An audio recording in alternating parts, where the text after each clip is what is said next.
সাথী ধারাবাহিকের দুর্দান্ত একটি পর্বের আপডেট নিয়ে চলে এলাম তোমাদের মধ্যে। এই ধারাবাহিকে আগামী পর্বে দেখা যাবে বৃষ্টি ওমকে ছেড়ে চলে যাওয়ায় ওম বাড়িতে এসে ভীষণভাবে মন খারাপ করতে থাকে। তখন ঠাম্মি বলতে থাকে, ওম ওম তুই কেন এভাবে নিজের মন খারাপ করছিস বলতো?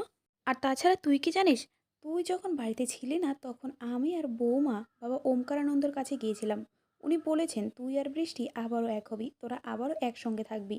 যা শুনে ওম বলতে থাকে মিথ্যে, উনি মিথ্যে বলেছেন। আমি আর বৃষ্টি কখনোই একসঙ্গে থাকবো না। আর তাছাড়া বৃষ্টি আমার মতো একজন খারাপ লোকের সঙ্গে কেনই বা থাকবে বলো তো? বৃষ্টি আমাকে ছেড়ে চলে গেছে, অনেক দূরে চলে গেছে। এদিকে চন্দ্রনাথ কাকু বৃষ্টিকে বলতে থাকে, বৃষ্টিমা তুমি ভয় পেও না, আমি থাকতে তোমার পরিচয় কেউ জানতে পারবে না। আর আমি যতক্ষণ আছি তোমাকে আর তোমার সন্তানকে রক্ষা করার আপ্রাণ চেষ্টা করব।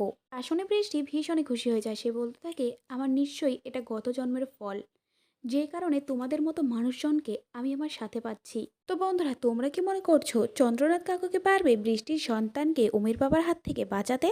কমেন্ট করে জানাতে পারো তোমাদের মতামত, এবং আমাদের আপডেটটি ভালো লাগলে ভিডিওটিতে একটি লাইক দিয়ে চ্যানেলটি সাবস্ক্রাইব করে রেখো।